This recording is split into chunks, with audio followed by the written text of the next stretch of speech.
ত্রেতা যুগে রাবণ শ্রীরামকে বলল, হে প্রভু, আমি কি কলিযুগে থাকতে পারবো? তখন প্রভু শ্রীরাম বলেছিলেন, হ্যাঁ তুমি থাকবা।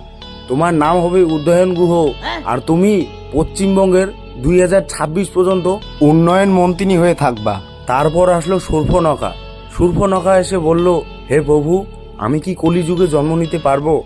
প্রভু রাম বললেন, হ্যাঁ তুমিও জন্ম নিতে পারবা।